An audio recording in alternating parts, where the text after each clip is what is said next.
O ano de 1721 viu um amanhecer sombrio sobre Madrid, com um céu cinza chumbo. As nuvens ameaçadoras pareciam augurar os eventos que se desenrolavam nos opulentos aposentos do Palácio do Bom Retiro. A rainha Isabel Farnésio, segunda esposa do rei Filipe V, foi despertada naquela manhã de outubro por uma dor abdominal excruciante, semelhante a uma adaga lancinante. A gravidez, repleta de complicações desde o início, havia sido prometida boa sorte tanto pelos médicos reais quanto pelos astrólogos da corte. Uma das damas de companhia chamou imediatamente o Dr. Serve, enquanto outra se apressava pelos corredores labirínticos do palácio, seus passos ecoando contra as paredes de pedra. A notícia do parto prematuro da rainha espalhou-se rapidamente pela corte, como um incêndio. Naquele momento, o rei Filipe, descendente da dinastia Bourbon e neto de Luís XIV, viu-se absorto em orações na Capela Real, perdido em um de seus recorrentes acessos de profunda melancolia. A doença que o perseguira durante anos, afligindo numerosos monarcas europeus antes dele, pareceu piorar durante os últimos estágios da gravidez de sua esposa. Giuseppe Servi, o médico italiano pessoal da rainha, correu para os aposentos reais e deparou-se com uma cena que lhe causou um arrepio na espinha. Isabel estava branca como cera, suando profusamente, enquanto os lençóis estavam tingidos de vermelho. Majestade, disse ele com urgência, mascarando sua preocupação, precisamos agir imediatamente. As parteiras já haviam preparado panos limpos, remédios de ervas e os instrumentos necessários para o que todos esperavam ser um parto difícil, mas bem-sucedido.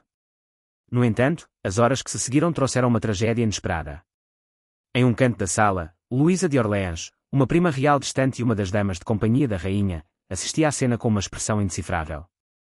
Seus olhos profundamente profundos, de um azul quase arroxeado, não refletiam a preocupação estampada nos rostos das outras mulheres presentes. Em vez disso, ela parecia escrutinar cada ação, cada gesto, como se supervisionasse a execução de uma estratégia cuidadosamente elaborada. Altia, é hora de você ir, aconselhou uma das mulheres mais velhas, surpresa com as manchas carmesim que se espalhavam pelo chão de mármore. Eu ficarei, respondeu Luísa, firmemente. A rainha pode precisar da minha presença. Ninguém sabia, e ninguém conseguia decifrar, o segredo obscuro que Luísa guardava dentro de si, um segredo tão sinistro quanto as passagens labirínticas escondidas sob as profundezas do palácio.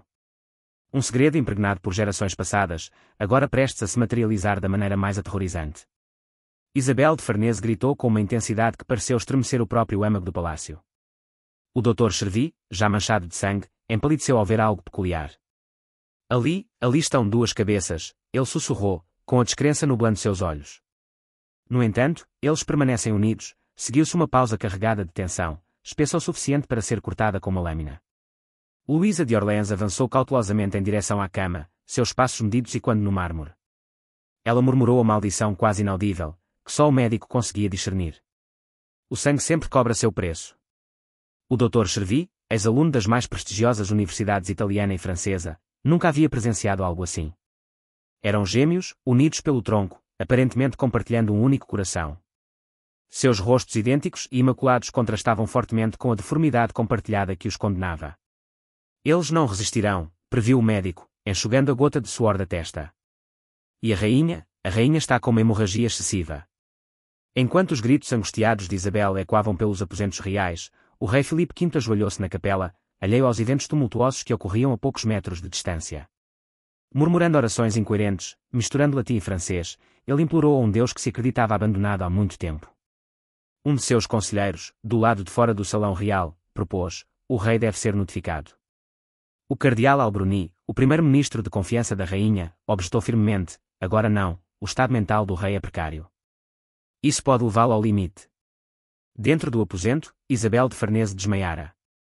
As gêmeas siamesas, ainda conectadas por um cordão umbilical, gemiam fracamente, seus últimos suspiros se aproximando. Foi nesse momento que Luísa de Orleans tomou uma decisão que alteraria a história espanhola.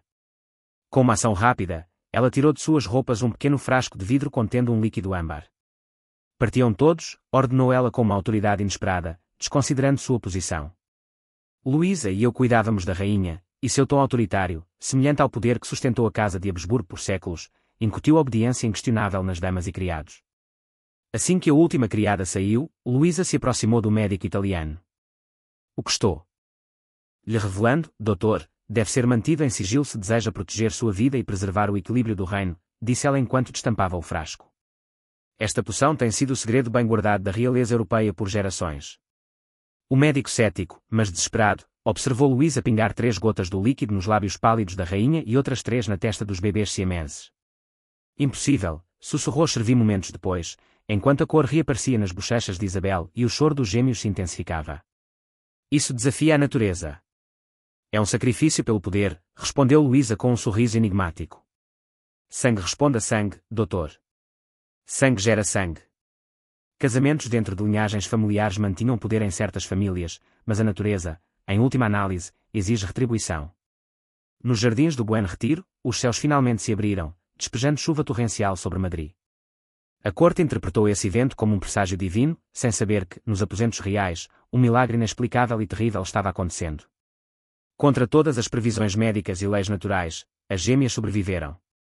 Isabel Farnese se recuperou o suficiente para preservar sua influência na corte, embora tenha mudado para sempre. O segredo daquela manhã de outubro foi compartilhado entre Luísa de Orleans e o Dr. Chervi por meio de um voto de silêncio que nenhum dos dois jamais quebraria. O que ninguém podia prever era que as meninas batizadas como Maria Teresa e Maria Antonia se tornariam o núcleo de uma complexa rede de conspirações, ambições e segredos que poderiam potencialmente minar a própria estrutura da monarquia espanhola.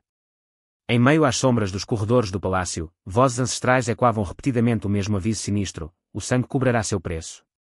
17 ou 20 anos depois, o Palácio Real de Madrid pulsava com a agitação sob o sol opressivo de julho. A corte de Fernando V, filho de Felipe Narcimec, fervilhava com os preparativos para uma ocasião extraordinária, a inauguração formal das gêmeas Maria Teresa e Maria Antonia, filhas da falecida Rainha Isabel Farnésio, que haviam sido escondidas da vista do público desde o nascimento. O enigma em torno dessas jovens membros da realeza havia alimentado várias conjecturas durante anos. Alguns cortesãos especulavam que as meninas apresentavam um defeito desfigurante. Outros insinuavam que sua beleza era tão impressionante que poderia provocar disputas diplomáticas com outras famílias reais europeias. No entanto, como sempre, a realidade era mais intrincada e ameaçadora. Tem certeza absoluta de que isso é prudente? Questionou o monarca ao Marquês de Ensenada, o principal conselheiro do rei, enquanto examinava os preparativos de última hora para a cerimônia. Os possíveis resultados sugeriam a firmeza do rei Fernando V, que não tolerava dissidências. A Espanha precisa de alianças e minhas irmãs são inestimáveis para negociações, independentemente de seu status. O Marquês assentiu submissamente, mas a preocupação transparecia em seu olhar. Pois ele era um dos poucos que conheciam as verdadeiras identidades das infantas, e sua exposição poderia representar riscos significativos. Em uma parte isolada do palácio, longe do burburinho dos preparativos, as gêmeas se preparavam para sua aparição pública com sentimentos complexos. Unidas do externo ao umbigo, Maria Teresa e Maria Antonia haviam cultivado personalidades tão contrastantes e compatíveis quanto o dia e a noite. Teresa, mais assertiva em seu raciocínio, geralmente tomava decisões por ambas. Antonia, mais perspicaz e vigilante, possuía um instinto quase sobrenatural que frequentemente as poupava de situações perigosas. Não somos marionetes para espetáculo público, obstou Teresa enquanto uma dúzia de criadas se apressava em arranjar um vestido intrincado, projetado para esconder seu físico incomum. Talvez esta seja a nossa oportunidade de explorar o mundo além destes limites, sussurrou Antonia em resposta. Seu olhar se fixou em seu reflexo no espelho, dois rostos idênticos e deslumbrantes repousando sobre um corpo compartilhado, um produto da natureza ao mesmo tempo maravilhoso e peculiar. Luísa de Orleans, agora uma mulher madura que conseguira manter seu poder na corte em meio às mudanças de monarcas, entrou na sala com passos firmes. As criadas recuaram instintivamente, reconhecendo o controle enigmático que ela exercia sobre as infantas. Vossas Altezas parecem esplêndidas, elogiou Luísa, examinando o produto final. Ninguém será capaz de resistir à sua singularidade. Singularidade, retrucou Teresa, amargamente. Você está dizendo a normalidade. Luísa aproximou-se das jovens e acariciou-lhes ternamente os rostos com as mãos. Lembrem-se sempre de sua identidade, murmurou. Vocês possuem o sangue real mais forte da Europa correndo em suas veias. Seu estado não é uma maldição, mas um símbolo. Antonia questionou o significado enigmático por trás das palavras de Luísa. Significa o custo do poder, respondeu Luísa. Anos de casamentos entre parentes para manter a pureza da aristocracia trouxeram essa condição. Todos os defeitos, loucura, fragilidade e esterilidade entre os príncipes, são parte do preço que pagamos. As gêmeas permaneceram em silêncio, refletindo sobre as palavras que lhes haviam sido ditas de diferentes formas ao longo de suas vidas protegidas. Desde cedo, Luísa havia implantado nelas a noção de que sua condição era a manifestação de séculos de incesto real, mas também as ensinou a percebê-la como uma fonte de poder, não de constrangimento. Na grande sala do trono, diplomatas da França, Inglaterra, Portugal e Áustria aguardavam ansiosamente o encontro com as enigmáticas princesas da Espanha. O casamento de uma princesa real poderia solidificar alianças que poderiam influenciar a dinâmica de poder da Europa, e cada um deles tinha ordens explícitas para avaliar a adequação das gêmeas como futuras rainhas, ignorando os rumores sobre suas supostas imperfeições físicas. Elas dizem que são bruxas, sussurrou o embaixador português ao seu homólogo francês. Que podem ler pensamentos e prever o futuro. Ridículo, zombou o francês. O único fato verificável é que elas foram escondidas com um propósito, e tal segredo raramente é um bom presságio. O embaixador austríaco, mais perspicaz que seus pares, manteve-se em silêncio. Como representante da Imperatriz Maria Teresa da Áustria, mantendo o Império Habsburgo durante a Guerra da Sucessão Austríaca, ele foi encarregado de examinar minuciosamente quaisquer indícios das doenças hereditárias de longa data que afligiam a Casa Áustria. As trombetas anunciavam a aproximação do rei e de sua comitiva. Cortesãos se alinhavam em fileiras ordenadas de cada lado do salão, enquanto embaixadores estrangeiros assumiam suas posições de prestígio perto do trono. Vestido modestamente, como era costume durante seu reinado, Fernando V caminhava com determinação, acompanhado pela Rainha Bárbara de Bragança e outros dignitários da corte. O rei declarou: a Espanha exibe dois de seus bens mais valiosos, minhas irmãs, infantas Maria Teresa e Maria Antonia, dedicaram sua juventude ao aprendizado e à reflexão, preparando-se para servir à nossa nação de acordo com sua nobre linhagem. Uma onda de entusiasmo percorreu o salão. Os olhares se voltaram para a entrada onde as princesas apareceriam. Quando as portas se abriram com um rangido e o silêncio tomou conta da sala, as gêmeas entraram com uma elegância mística, parecendo deslizar pelo chão de mármore. Seus vestidos de seda prateada e azul, confeccionados para esconder sua situação única, davam uma aparência quase perfeita de normalidade. Seus rostos idênticos, de uma beleza de tirar o fôlego como os das infantas dos Habsburgos de séculos passados, exalavam uma tranquilidade que desmentia suas lutas internas. Foi somente quando chegaram ao trono e realizaram a reverência costumeira que alguns espectadores notaram algo peculiar em suas ações, uma sincronia impressionante, uma restrição no espaço entre elas. Minhas queridas irmãs, disse o rei, retirando uma das mãos de cada gêmea em um movimento estratégico para enganar os astutos espectadores, sua presença agracia a corte da Espanha. Um a um, os dignitários estrangeiros se aproximaram para prestar suas homenagens. O enviado francês, exibindo a atitude cortês de Versalhes, beijou graciosamente as mãos das duas infantas espanholas, demonstrando um toque de espanto com a proximidade. O rei Luís XV da França expressou seus mais calorosos cumprimentos às renomadas princesas espanholas em castelhano imperfeito, afirmando: a notícia de sua beleza e virtude chegou à França. Teresa respondeu imediatamente com um sorriso pensativo. Aceitamos graciosamente suas palavras, disse ela, dada a nossa identidade secreta até então. Um desconforto momentâneo passou pelo rosto do embaixador antes de ser substituído por um sorriso diplomático. O representante austríaco, mantendo a elegância reservada de Viena, estudou as gêmeas com um interesse sutil e científico. A Imperatriz Maria Teresa envia suas saudações fraternais, afirmou, enfatizando o nome compartilhado com uma das infantas. A Imperatriz demonstra interesse em ouvir sobre suas experiências, ao que você responde com um tom açucarado mascarando um tom áspero. Informa a Imperatriz que teremos prazer em relatar nossas experiências para o bem dela. Talvez ela encontre alguns paralelos em nossas situações. O austríaco demonstrou um leve tom de palidez, reconhecendo a sutil alusão aos problemas genéticos dos Habsburgos, que a Imperatriz Maria Teresa herdou diretamente. Os procedimentos pareciam normais à primeira vista, mas sob a fachada polida espreitavam correntes de surpresa, repulsa, intriga e manobras políticas. Enquanto os músicos tocavam uma pavana sombria, as gêmeas estavam perto do trono, atentas a cada olhar, murmúrio e expressão disfarçada de horror. Teresa, aterrorizada, sussurrou para a irmã, mal movendo os lábios. Não é medo, esclareceu Antonia. É reconhecimento. Neles, eles percebem suas verdades ocultas. Do outro lado da sala, Luísa de Orleans observava a situação com uma alegria contida. 18 anos de estratégias calculadas haviam levado a essa conjuntura. Em vez de manchar a coroa, os gêmeos siameses evoluíram para o emblema vívido do custo suportado pela autoridade dinástica. Este símbolo, sob seu controle, poderia se tornar uma ferramenta influente na política europeia. Ao mesmo tempo, no centro do palácio, o Dr. Servi, agora envelhecido e preocupado com os segredos que abrigara por anos, escrutinava seu diário metodicamente registrado, detalhando o crescimento dos gêmeos desde seu nascimento extraordinário. Páginas repletas de insights médicos se misturavam a contemplações sobre poder e ancestralidade. Simone, o sangue cobra sempre o que lhe é devido, escreveu na última página com a mão trêmula, e o pagamento nunca é apenas corpóreo. Fechou o diário e o selou com cera vermelha, carimbando com símbolos entrelaçados dos Bourbons e da águia bicéfala dos Habsburgos. Cuidadosa, mas deliberadamente, guardou-o em um baú de ferro junto com o frasco da poção enigmática que Luísa de Orleans lhe dera para as crises. Que Deus tenha misericórdia da Espanha, sussurrou enquanto trancava o baú, e que Deus tenha misericórdia de todos nós. Enquanto isso, na sala do trono, alheias a esses acontecimentos, as infantas gêmeas dançavam em passos sincronizados, dando a impressão de serem uma entidade única em vez de duas. Os cortesãos observavam, uma mistura de pavor e admiração, incapazes de desviar o olhar daquela maravilha natural que desafiava todas as leis reconhecidas. Você sente isso? Sussurrou Antonia, quase inaudível. Sim, disse Teresa, o poder, o nosso poder. E, girando em harmonia com a música, com as mentes tão alinhadas quanto os corpos, elaboraram um plano que redefiniria o destino da Espanha e da Europa. Os ventos da mudança na primavera de 1750 sopravam pelas cortes europeias, ameaçando abalar seus próprios alicerces. Um tratado de casamento havia sido assinado entre as infantas gêmeas e o herdeiro português, o príncipe José Francisco, após longas negociações.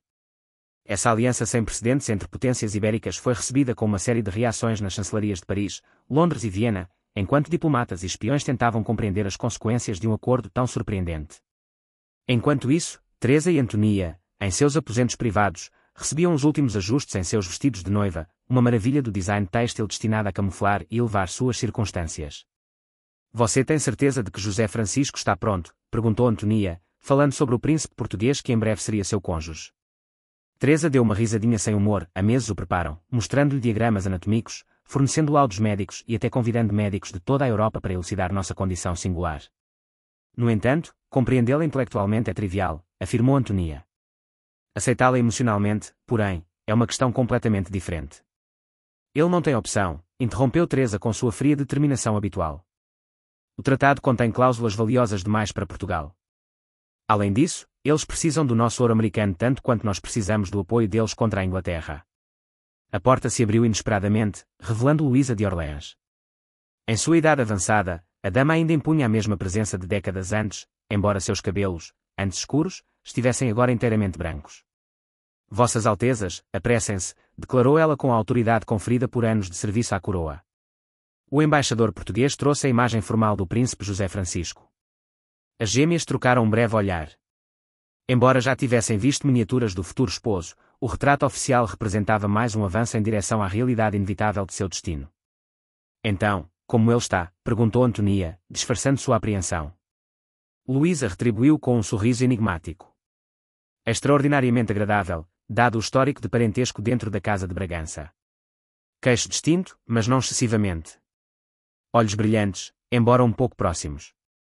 Em resumo, uma aparência mediana. Teresa zombou com desdém, como se tivessem a liberdade de serem exigentes com a aparência dos maridos. Vocês têm esse privilégio, respondeu Luísa, com súbito fervor pelas gêmeas. Lembrem-se sempre de que suas circunstâncias as tornam as herdeiras ideais de uma linhagem de poder que remonta a séculos.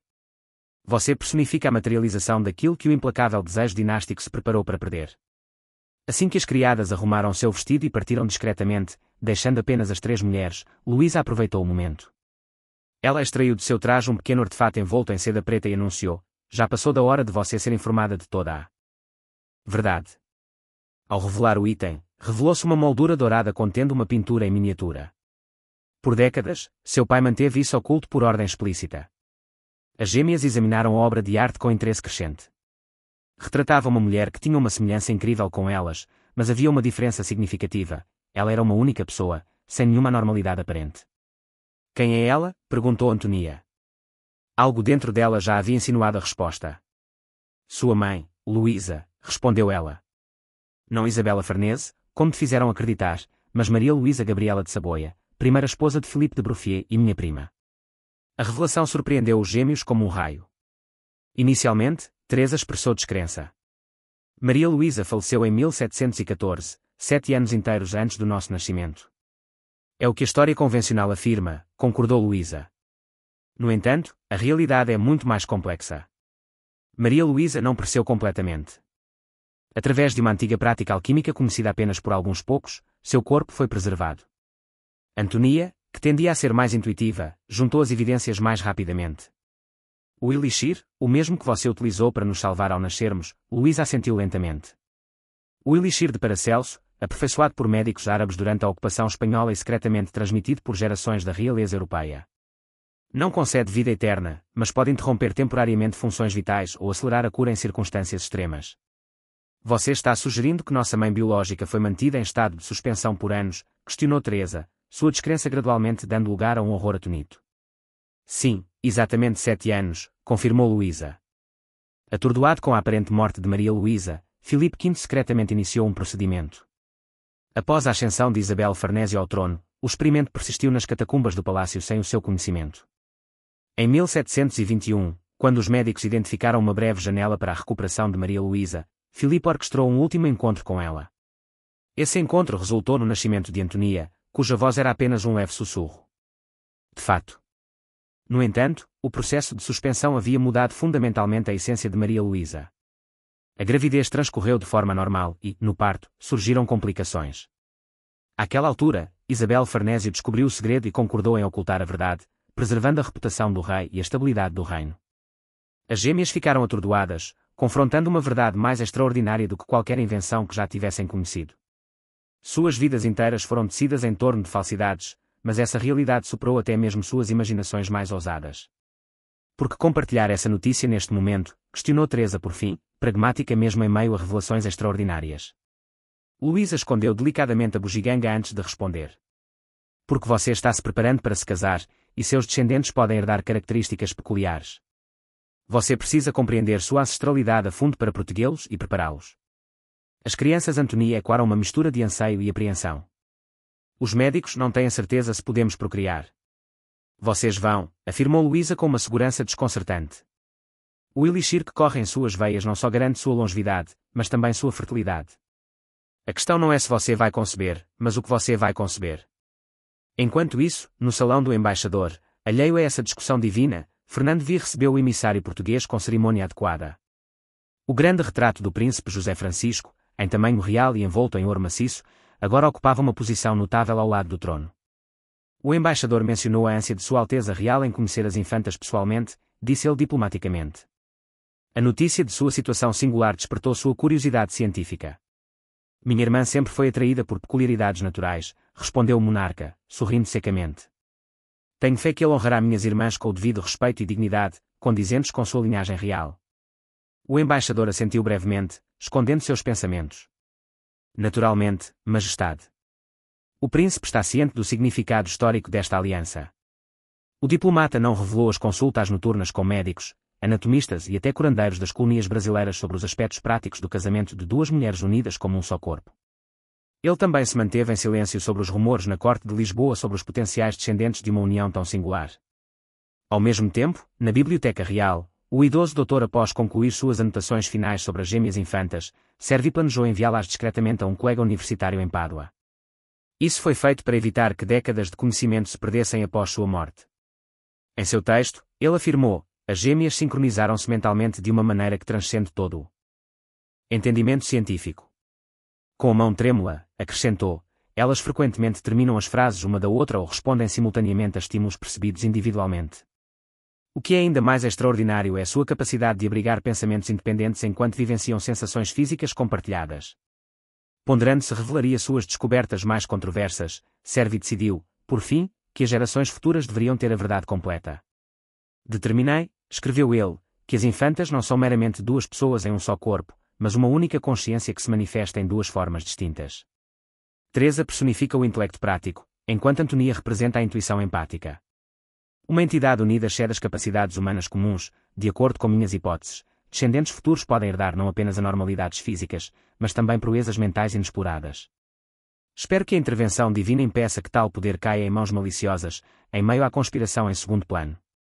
Enquanto isso, nos jardins do palácio, alheios a essas maquinações, os preparativos para o grande casamento fervilhavam em ritmo implacável. Carpinteiros, jardineiros e decoradores metamorfoseavam os canteiros de flores em um espetáculo digno da união mais esperada do século.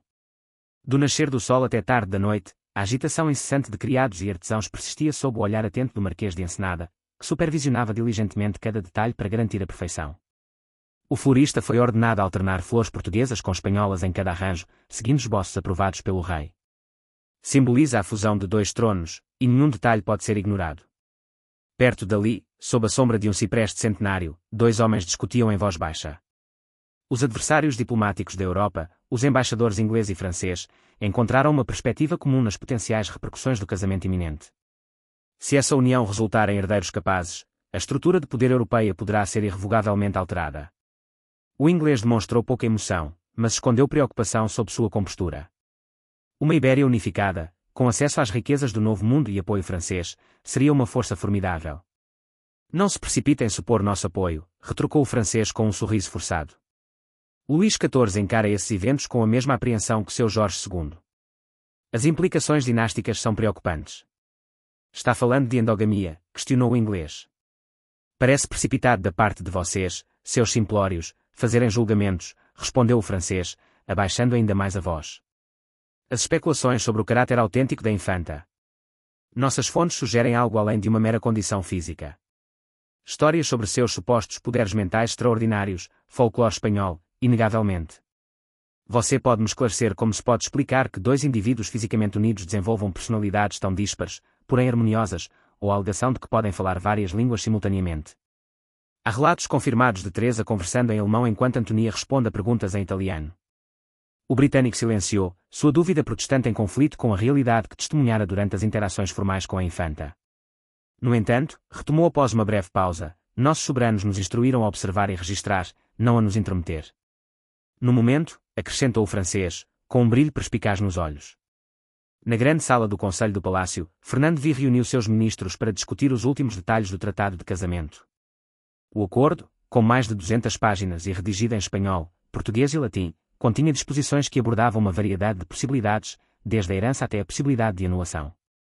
A seção sobre descendência, destacou o secretário de Estado, era particularmente complexa, pois apontou para um parágrafo denso. Os portugueses argumentam que qualquer filho nascido desta união deve ser reconhecido como português se nascer em Lisboa, e espanhol se nascer em Madrid, afirmou. O rei Fernando comentou sarcasticamente, uma resolução salomónica para um dilema sem precedentes. No entanto, a verdadeira preocupação levantada por Sua Majestade foi a questão sacramental, segundo o confessor real com um olhar penetrante. O Vaticano concedeu a isenção necessária para este casamento incomum, ainda que sob termos rigorosos. Ao indagar sobre essas condições, o rei demonstrou uma ponta de expectativa. Um representante papal deve estar presente na Câmara Nupcial durante a consumação, respondeu o dominicano diplomaticamente, desviando o olhar para autenticar a legitimidade sacramental do ato. A sala ficou tensa com o silêncio até que o Marquês de Ensenada tossiu discretamente. Talvez pudéssemos discutir uma opção menos invasiva, um exame médico após o evento. O Vaticano mantém a firmeza neste assunto, reiterou o confessor. Dada a novidade desta aliança, a Igreja deve confirmar que todas as normas canônicas sejam respeitadas. Fernando V começou a massagear as têmporas, premonição das enxaquecas herdadas do pai, juntamente com sua melancolia. Como quiser. Eu entendo a importância de manter a tradição. Informe minhas irmãs e permita que decidam se aceitam estes termos ou se, em vez disso, devemos renegociar o tratado. Enquanto isso, em seus aposentos, alheias a esta discussão em particular, mas plenamente cientes do intrincado ambiente diplomático, as infantas conversavam com Luísa de Orleans. Antonia perguntou, ainda às voltas com a recente revelação sobre nossa verdadeira mãe, o que aconteceu com nossa mãe biológica depois que nascemos. Luísa suspirou profundamente antes de responder. A entrega esgotou a energia restante que o elixir havia conservado.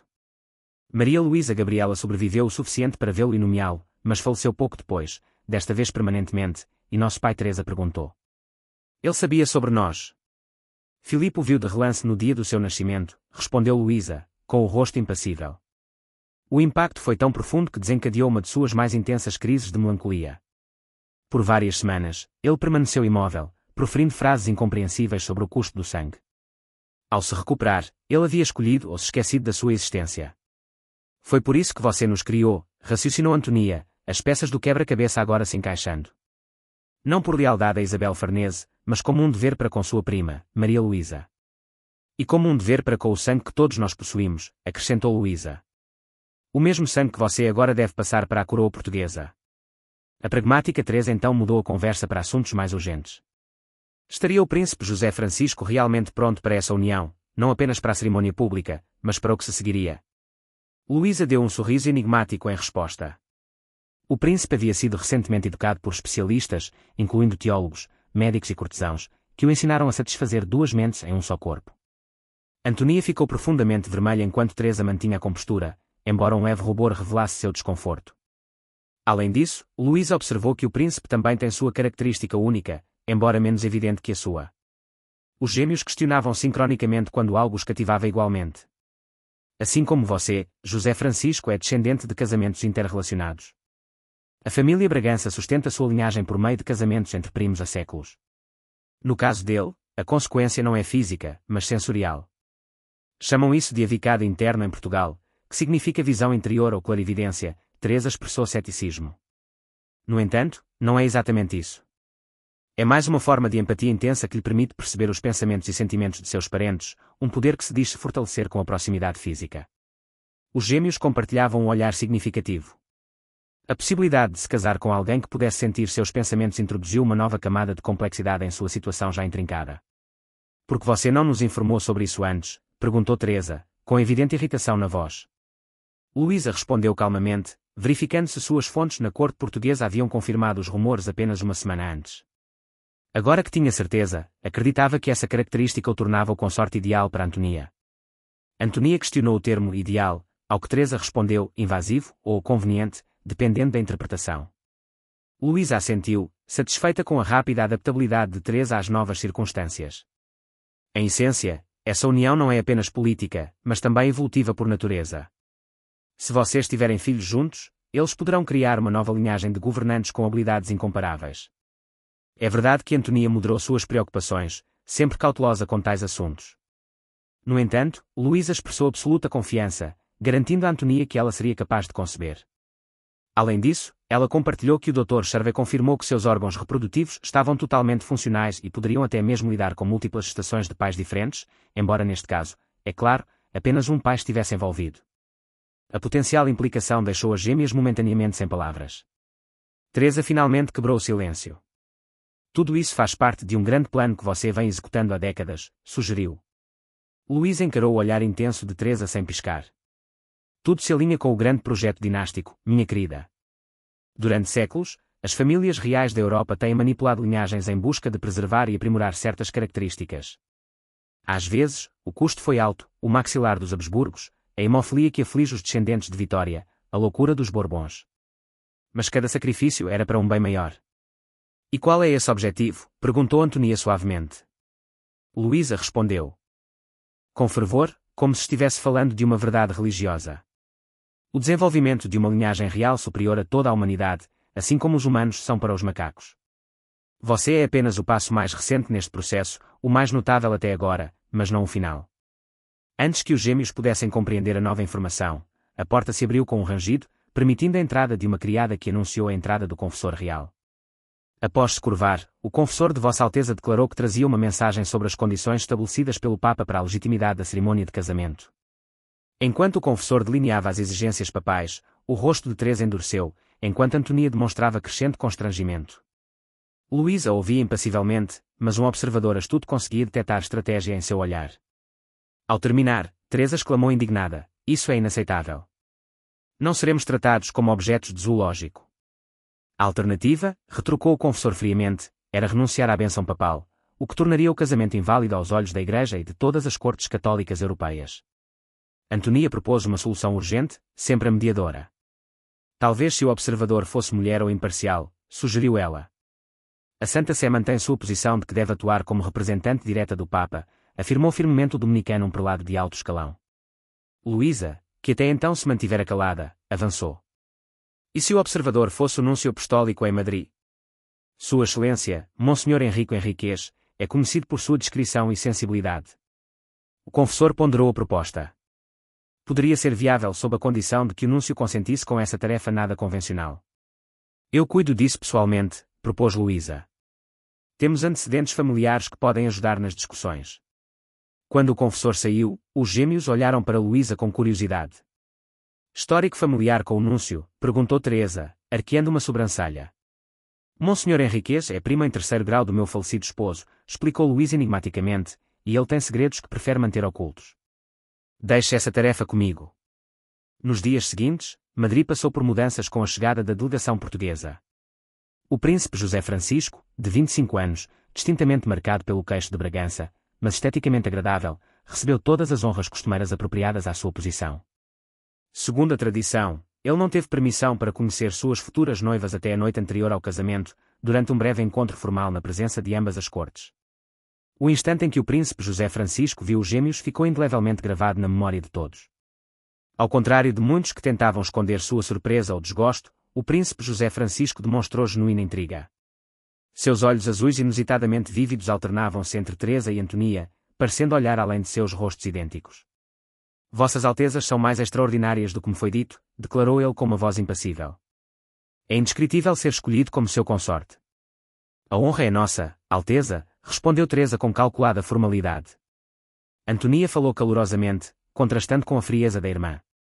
O sorriso do príncipe suavizou seu semblante, aproximando-se da atratividade. Isso oferecerá muito mais do que prosperidade, garanto. Inaugurará uma nova era para a península, um sentimento ecoou em sua voz e na intensidade de seu olhar, causando um arrepio mútuo nas gêmeas. Pela primeira vez, elas compartilhavam sentimentos idênticos, uma mistura de ansiedade e apreensão diante do futuro incerto. Naquela noite grandiosa, quando a corte se deleitou com um banquete em homenagem aos noivos, o Dr. Servi fez sua última visita às princesas. O médico idoso, com a saúde visivelmente debilitada nos últimos meses, presenteou-as com uma caixa de madeira lindamente trabalhada. Dentro está meu diário completo sobre o seu caso, juntamente com minhas descobertas e teorias, disse ele, com a voz fraca, mas firme. Além disso, há um frasco do elixir contendo o suficiente para uma dose. Em estado de extrema necessidade, principalmente durante um parto difícil, Antonia perguntou. Por que recebemos isso agora? Questionou, intuindo a resposta. Meu tempo está se esgotando, Alteza, respondeu Servi. Dediquei 50 anos à coroa espanhola e a você desde seu nascimento milagroso. Agora preciso transmitir os segredos que guardei, para que possam proteger a si mesmos e sua linhagem. Teresa pegou a caixa com seriedade. Seus serviços não serão esquecidos, doutor. Servi acrescentou um último pedido enquanto sua voz enfraquecia. Peço apenas uma coisa em troca, sussurrou. Quando chegar a hora de compreender quem você é e o que pode se tornar, lembre-se de sua humanidade. O poder do seu sangue é imenso, mas também o é o seu custo. Naquela mesma noite, o Dr. Giuseppe Servi deu seu último suspiro pacificamente em sua cama. A notícia só foi divulgada publicamente depois do casamento para evitar ofuscar as festividades. No entanto, Luísa de Orleans foi informada imediatamente. Adeus, caro colega, disse ela suavemente, fechando os aposentos do médico para salvaguardar quaisquer registros restantes. Sua tarefa está concluída, a minha ainda não começou. Na madrugada seguinte, sob um sol radiante que parecia abençoar a união deles, os sinos de Madrid dobraram para o início de uma cerimônia de casamento que mudaria para sempre o curso de duas nações. Sem que ninguém soubesse, o destino da própria realeza europeia estava em jogo. O sangue sempre cobra seu preço, murmurou Luís enquanto observava os gêmeos caminhando em direção ao altar, com o destino à sua frente. No entanto, alguns custos valem a pena.